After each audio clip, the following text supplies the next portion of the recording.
Hey guys, Dave here from Wolf in the Wild Survival.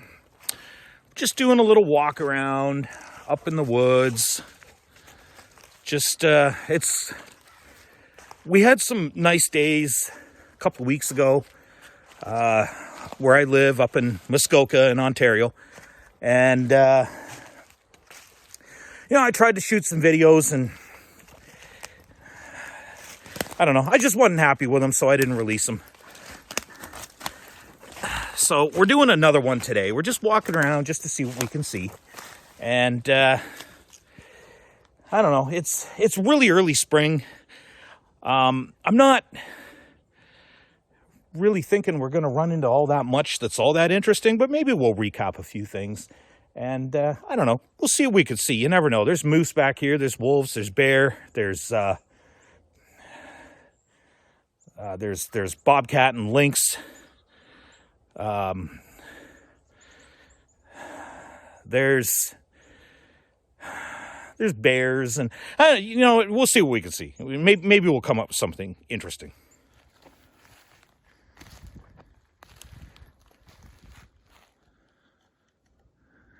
Where did it go?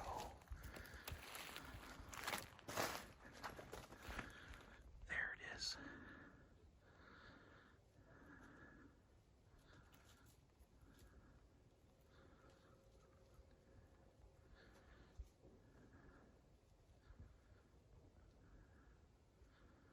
There's a partridge just roaming around.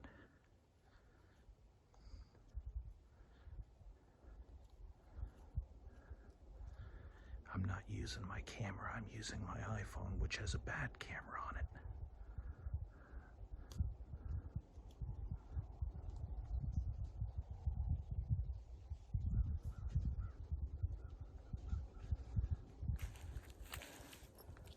Well, I brought my parents' dog along with me, and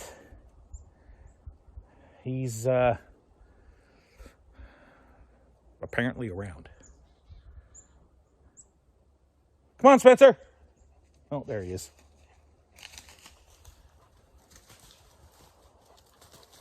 Hey, buddy. Okay, you stay close. Stay with me, buddy. Okay, so I really hope that grouse showed up on camera like fairly well. I have my camera with me. I brought like a backpack, and I've got a couple of cameras and a tripod and whatever. But when I saw that grouse, I knew that I wasn't going to have enough time to get into my backpack and get that camera. And I planned on kind of doing a back and forth between my phone and the camera anyway, just because the phone, it's a little easier when I'm walking and talking and whatever. So hopefully I could use that grouse video for you guys. Also, I heard an owl just as I was getting ready to start up this segment of the video. I can still hear it. I don't know if you guys can, but every once in a while it's hoo hoo hoo hoo. Hey, buddy. This dog is just going absolutely crazy. Part of the reason I brought him along is because my brother's female dog is in heat. And my parents' male dog is losing his mind. He's just going absolutely nuts. Now, exercise is good for them no matter what, like all the time, it's fine. But in this case, getting rid of some of that nervous energy is going to be a benefit. But something else that can be done that, from what I understand, is fairly effective is you get a hold of like a menthol spray and you spray it where the dogs can't necessarily lick it off of themselves, and maybe spritz it around the house a little bit. And it helps to mask the female's pheromones so the dog doesn't lose his ever-loving mind from the scent. Okay. Let's see if I can do that. Coffee in one hand, phone in the other. I gotta go down this little rock cropping here without dropping anything. So, for any of you who have several dogs, male and female, if the female's in heat and you don't want to breed them and you don't want the male dog going out of his mind, apparently menthol spray, if you can find it. Where I am in Muskoka, can't seem to locate it. I looked on Amazon and yeah, I don't know. I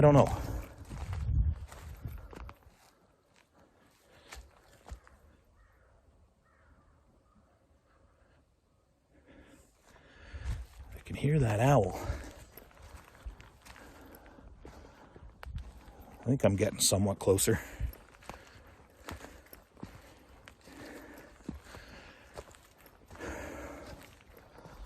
Holy jumping. This area here is not usually this flooded. Like that birch tree that's in the water, as well as the smaller birch tree a little ways behind it, I can usually walk right up to that and take the bark off. Whatever's shedding, I can take birch bark off of that. Now it's probably 8-10 feet from shore.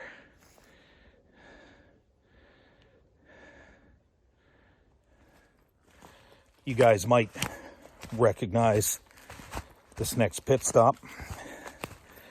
I filmed here, I don't know, a fair bit.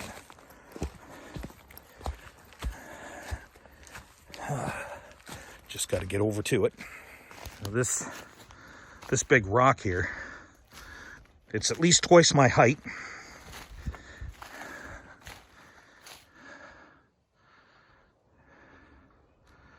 That was deposited here by glacial movement way back in the day,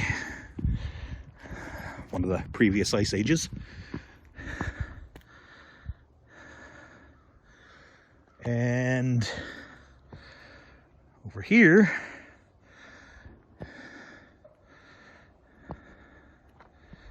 my old childhood campsite.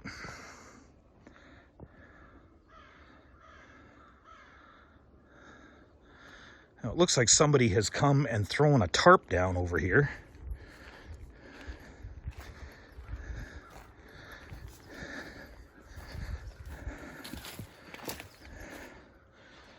Just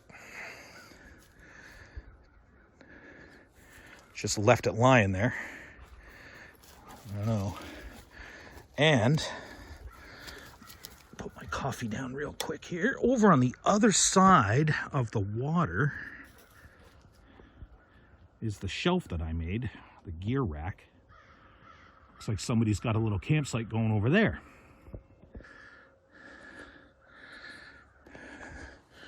Which kind of makes sense because my old campsite is now an ATV trail. Now where the dog is right now, that's where you normally put my tent.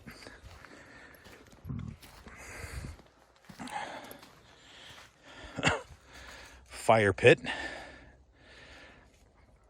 There's a kettle and a pot over there.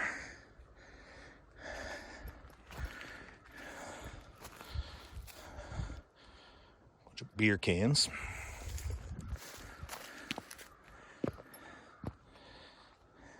Now, this year I'm going to have to figure something out if I want to take it. That's a bottle opener for beer bottles that I put into this tree like some years ago. It's starting to grow into the tree. I should be able to remove it without hurting the tree, and I should be able to just leave it there without hurting the tree, but I'd kind of like to put it at my new campsite, which I will feature relatively soon, once all this snow and rain and cold and whatever's done.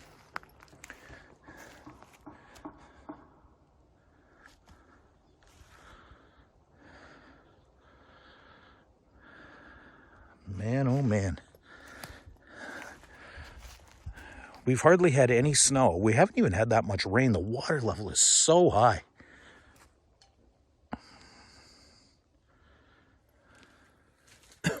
Well, Spencer just took off on me, the dog. I think he's heading back home. I don't know.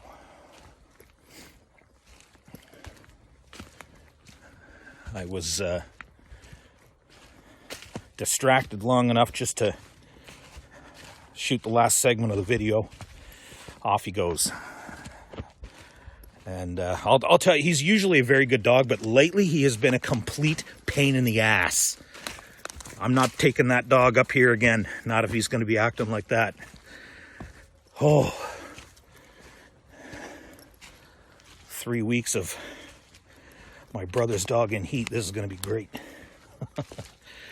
Okay. I just walked back to my old campsite, and I heard ducks either taking off or coming in.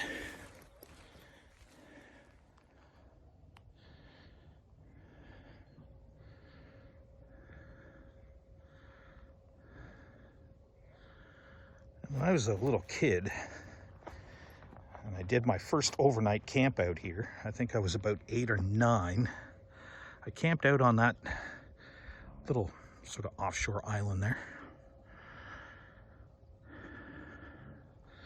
I had more than one log going across. I had a few of them. That was more than 40 years ago now.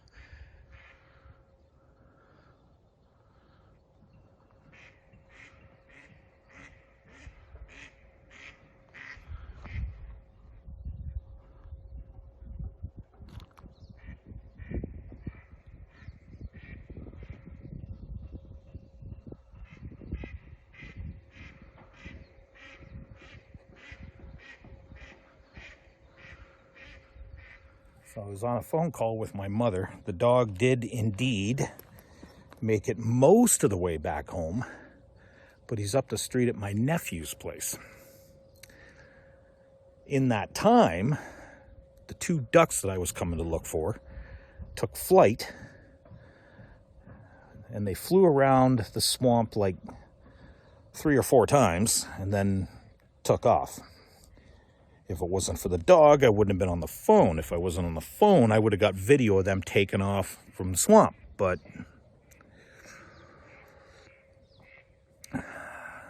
they're not really leaving the area, actually. It looks like maybe they're just agitated by me being here,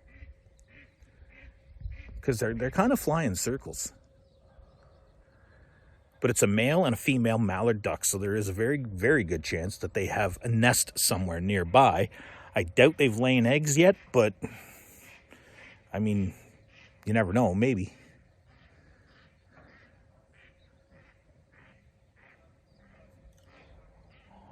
At the very least, from here on out, I don't have to worry about that dog right now. I just wanted to get him up here and get him running around and exercise, try to get some of that nervous energy out of him. But no, he's too amped up. He's too disobedient. He won't listen to anything. So it's better if he's at home rather than lose him in the bush and, I don't know, maybe have some wild animal get a hold of him if he's not going to listen. The second reason why I'm moving my camp, in addition to the ATV trails running through the center of camp, is there's like a country club and sort of a hoity-toity neighborhood, high-class, high-end housing being built. Not too far away from here, and it really is starting to encroach upon my old stomping grounds.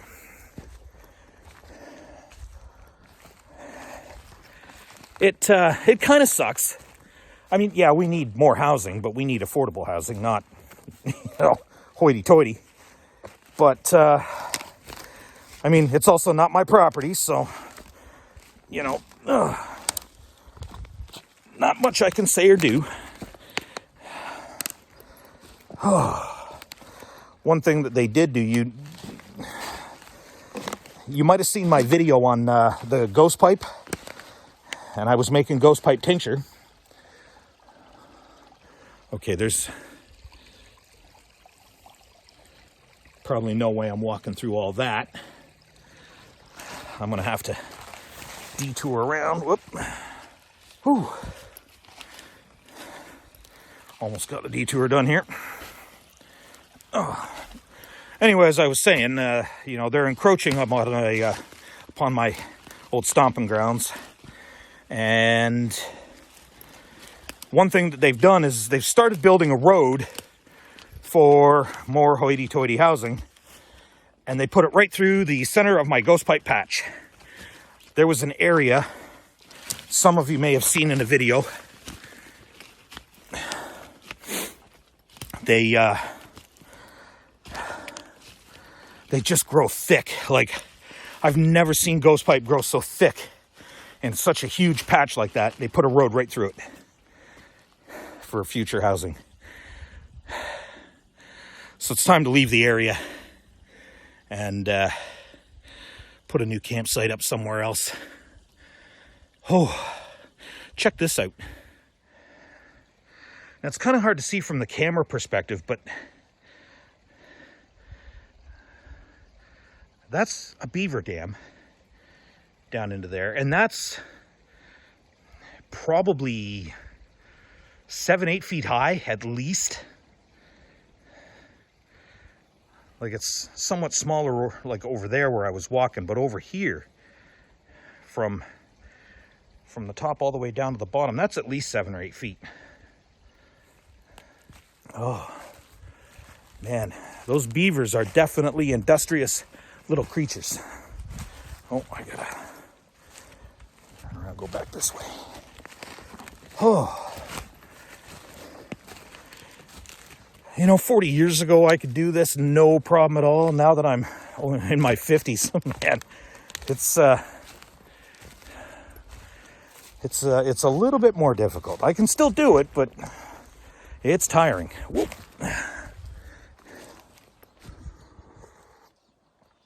Okay, so we're across the water at somebody's new campsite. So there's what's left of my gear rack. I guess while they were moving it, it didn't quite hold up all that well.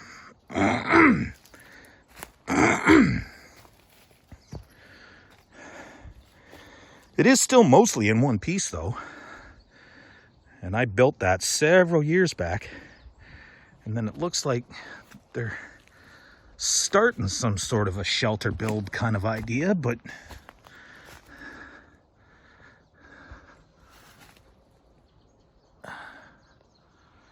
I don't know, seems kind of low. You'd think they'd want to put it up a little higher than that. And then down here, they've got their fire pit with some booze cans and a little bit of garbage laying around. That is something that I never really did. Leaving my campsite, I always cleaned up. It was always kind of a thing for me to not make the woods look like a city, I guess you could say. Leaving garbage laying around and whatnot. I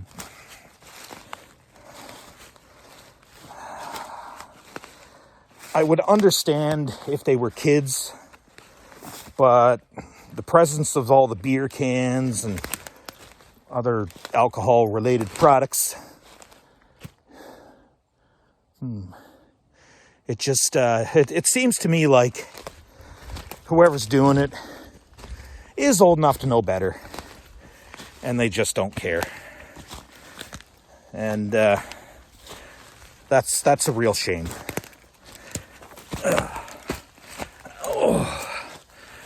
I wanted to keep the place as pristine as possible when I was up here all the time.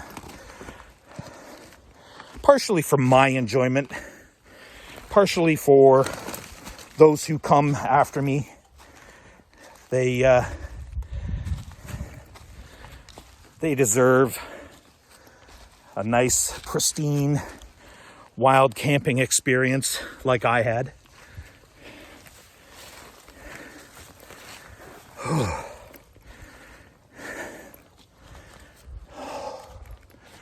Okay.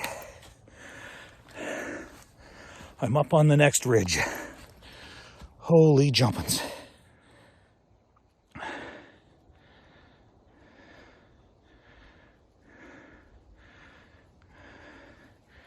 Right around the center of the camera is that white tarp I was just at. Other side of the water.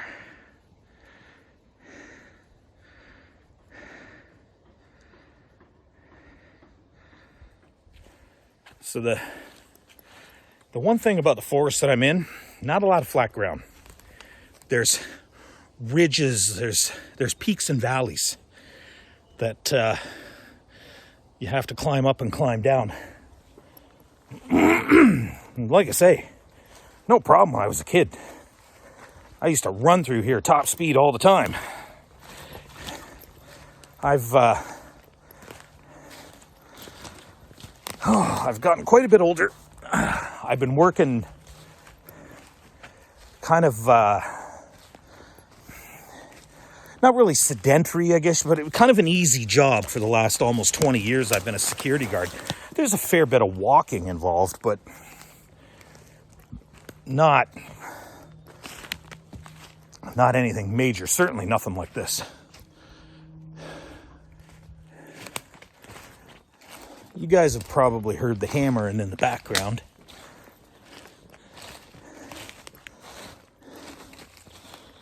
Oh, somebody's building something nearby, and I really doubt it's kids building the fort.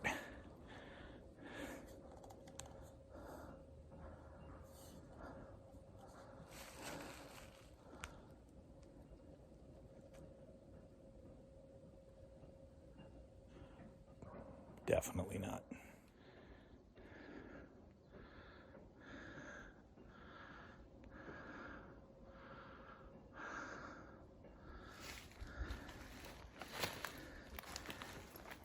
See if we can get a good picture of this rock pile here. Oh, deer have been coming through. I've been finding a lot of that. There's so many deer up here. And that big rock pile. This is some of the stuff that they've basically come in and dumped, making way for the housing and whatnot. Now, here it's hard to see on camera, and if you don't know what you're looking at or what you're looking for or whatever, it's definitely very difficult. But there's like a game trail basically going right through off to the other side there. Probably deer, maybe moose.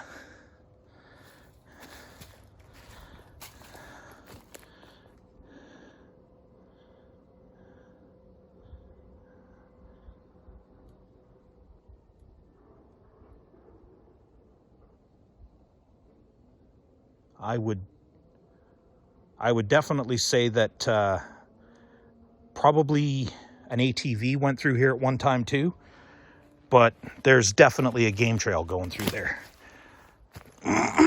So maybe somebody was hunting. They followed the game trail somewhere where they could set up. there's not necessarily a whole lot as far as wild edibles and whatnot go. I mean, they're around, but they're a little bit more obscure, or maybe a little more difficult to find or to come by. One thing that I do see a lot of is wintergreen. Now, I mean, there are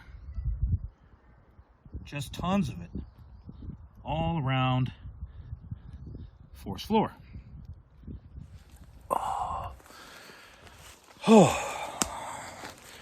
And I haven't seen any today, but previous walks recently, I find a lot of wintergreen berries on the plants. And wintergreen berries really are the bomb this time of year. Just a super refreshing, tasty little trail nibble. Now, other things. Pine needles. You can make a pine needle tea and get some hydration and some benefit out of it. Kind of, especially vitamin C, big time. Not necessarily so much a food stuff per se, but the cambium of the white pine, or pretty much most pine, you can eat that in very, very small quantities as a starvation food. But you got to be really, really careful with cambium. It will constipate you if you eat too much. And it's not good to eat raw for the whole. Holy jumpins. I think I stirred up, I think there's sparrows. I think I stirred up a whole bunch of sparrows. They don't like me being here. Oh. Anyway.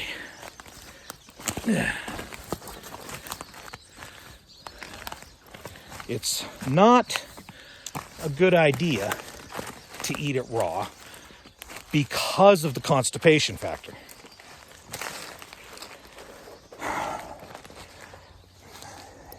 You could steep it into a tea, similar to the pine needles. You're probably not really getting a whole lot of satisfying food out of it, though. So, what I would recommend as part of your kits,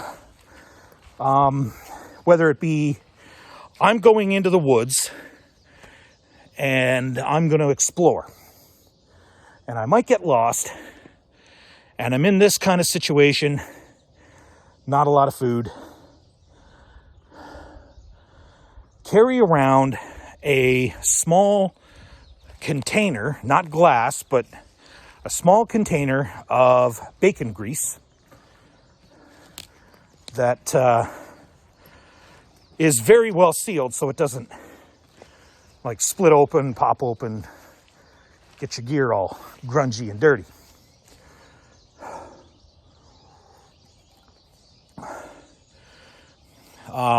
Lard is another possibility, but bacon grease just gives it a nice bacon flavor, and we all love our bacon, right?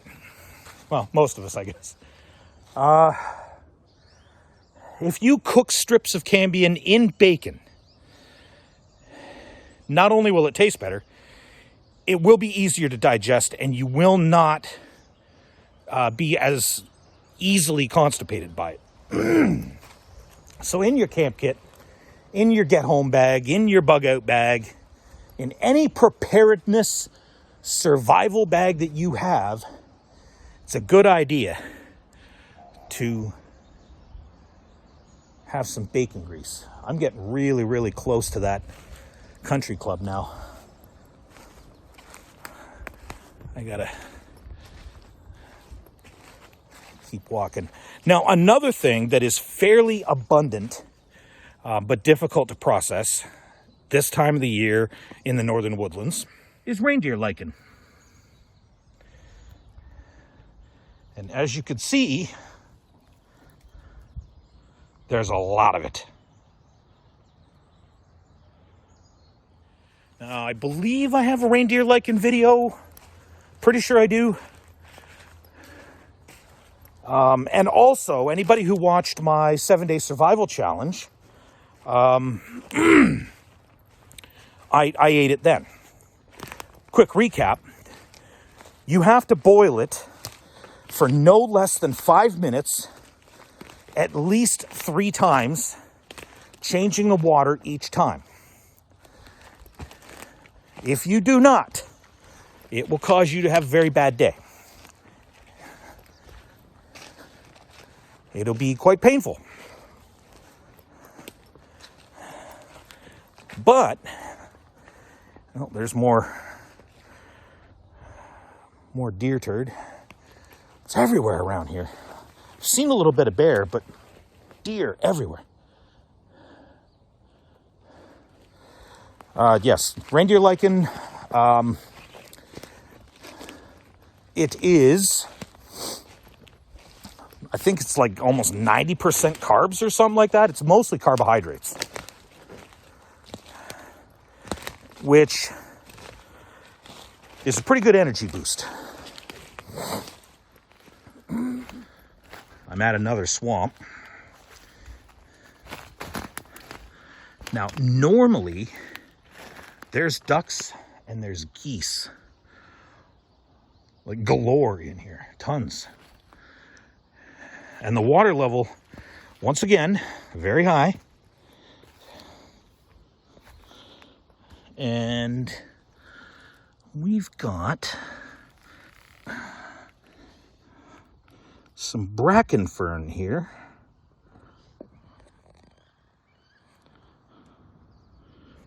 What was that?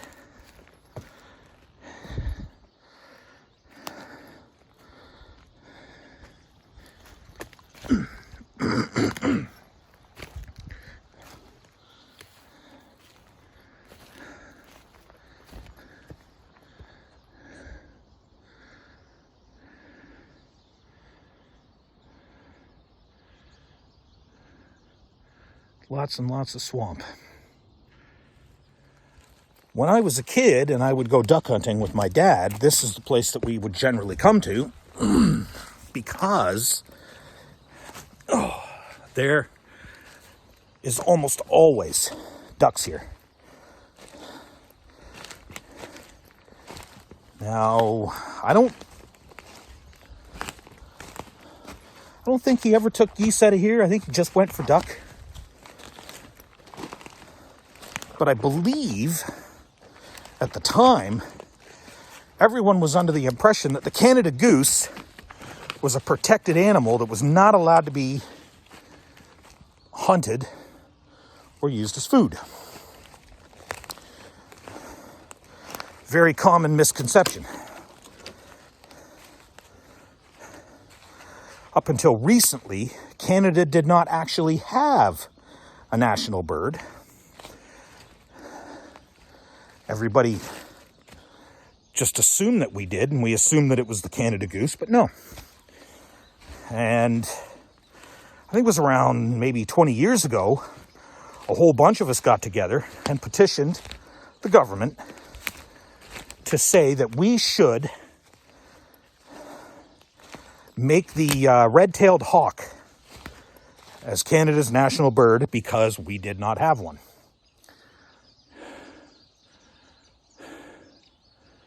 In response to that, the government decided to make the gray jay Canada's national bird. Now,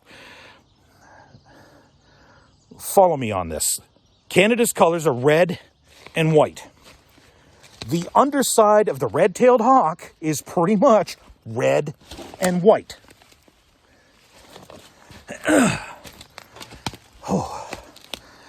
But for some reason, the government decided that we should have the gray jay. Okay, I gotta be honest, I've never even seen a gray jay. Like, never. Not that I know of, anyway. I'm not even all that familiar with the bird.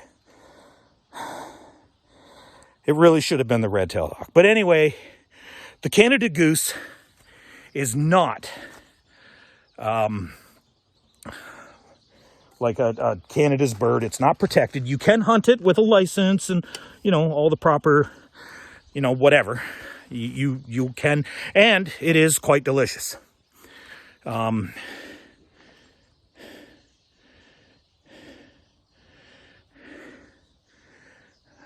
assuming there's very little vegans on my channel, so I don't think anybody's going to give me too much of a hard time for that. But yes, the Canada goose, it's like all dark meat, and it is very, very good.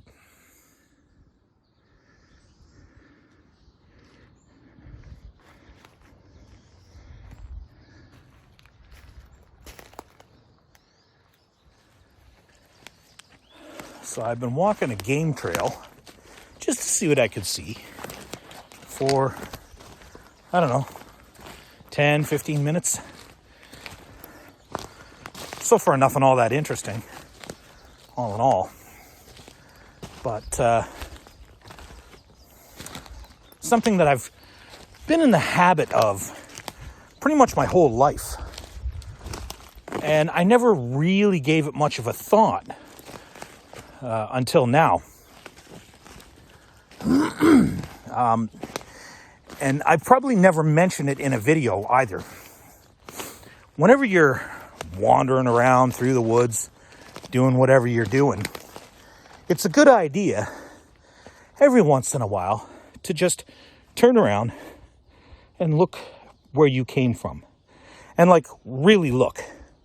You should be looking around, like, all the time, but you should always be checking behind you periodically for any potential threats that you may encounter. Like, for instance, the bobcats or the lynx, especially. Or sorry, not the lynx, the mountain lion, the puma.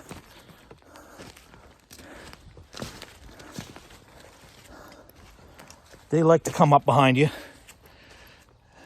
They are a stalker, and they will stalk up behind you, and they'll grab you, and they'll kill you before you even know you had an accident. Wolves tend to do that too. They'll come up behind you as well.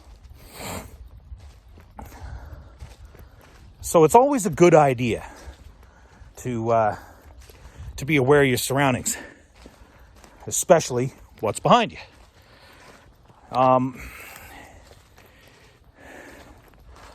A lot of people, when they're walking through the woods, they got their face on the ground all the time, and they're you know, I don't want to trip over anything. I'm going to keep my eyes on the ground. Well, that's why they get lost, or it's one of the primary reasons why people get lost. They spend so much time looking for trip hazards, they don't really pay attention to where they're going, so they don't recognize the terrain if they happen to come back around to it, and they'll walk circles for days, never realizing it because they got their face on the ground all the time. Whew.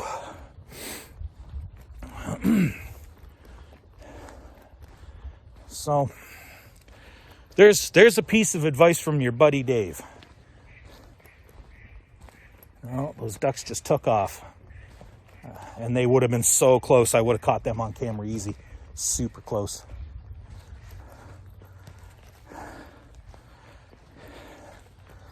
Now, I could have snuck up on them if I wasn't talking or, you know, kind of whatever. To be honest, in woods like this, I'm not worried about making noise. As a matter of fact, I like making noise. I try to make noise. I talk louder than I have to while I'm shooting a camera just to make more noise. Because most of the animals that I'm going to come across, if I was super quiet and sneaking, are going to be gone by the time I get there if I'm loud.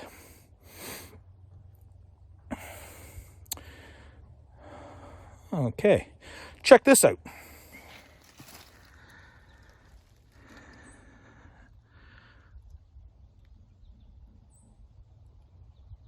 Now, I believe those are called birch polyphores.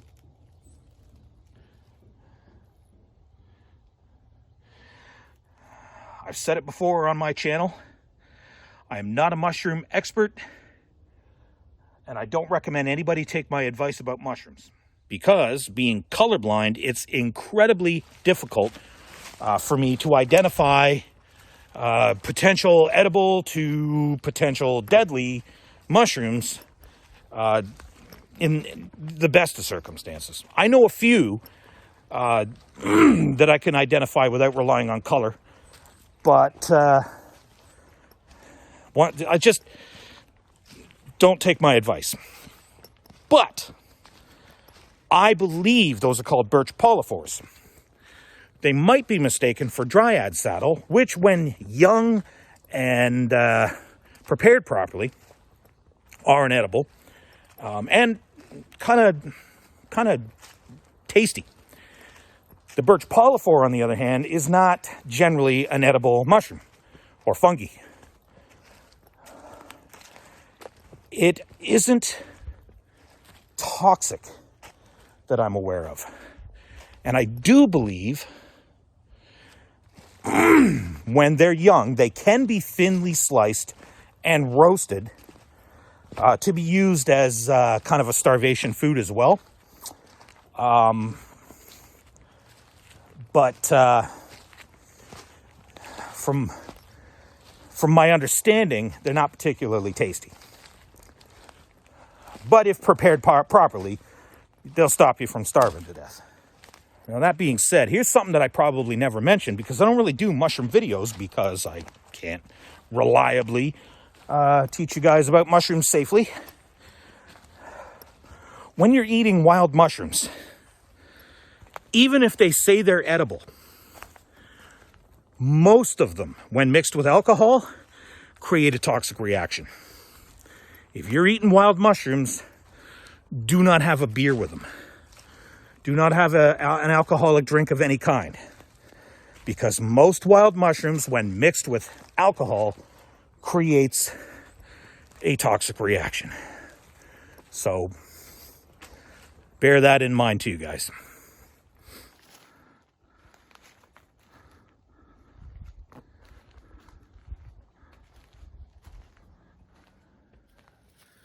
This here is kind of neat. These are squirrels, possibly chipmunks, whatever. They're pulling apart the pine cones and they're eating the pine nuts that you find inside the pine cones.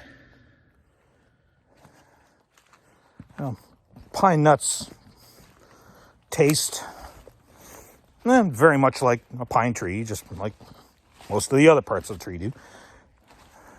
With, a slight nutty taste as well, obviously. But they're such a pain to collect. I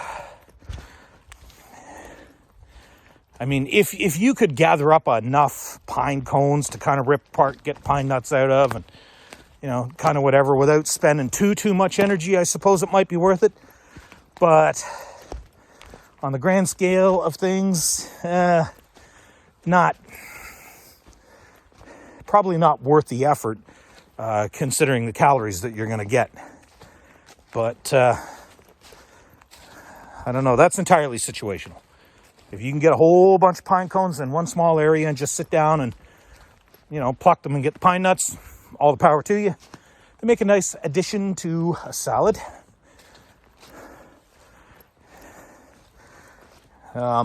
Most woods salads that you're going to make, you obviously don't have any kind of salad dressing, so you're going to want to add some flavor to it.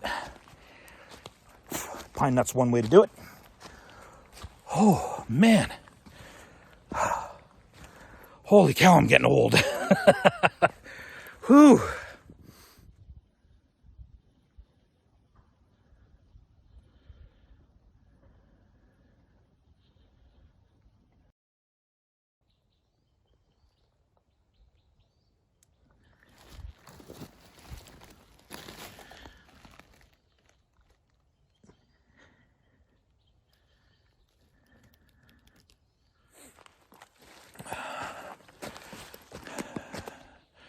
Now, honestly, I'm really not sure what that mushroom is, or fungi or whatever. It kind of reminds me of an edible fungus called black staining mushroom. I don't know 100% if that's it or not. I'm not gonna mess with it. I did give it a poke, like with my finger, very lightly, just to see like if it was firm or if it was gonna like all mushy or whatever. And it's actually quite firm. And it looks like maybe something was roaming through the woods and might have kicked it, or maybe was nibbling on it. I don't know. But yeah, no idea if that's actually what it is or not. I just thought it looked neat and wanted to show you guys.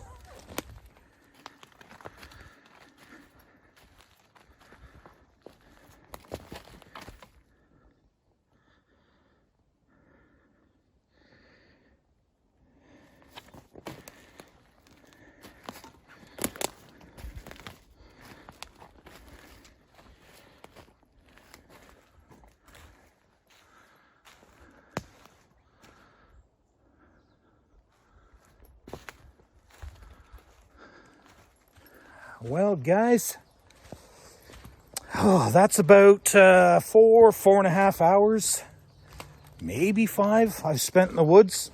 And I'm on the trail that heads out. And I'm actually pretty darn close to being completely out and onto a road. So,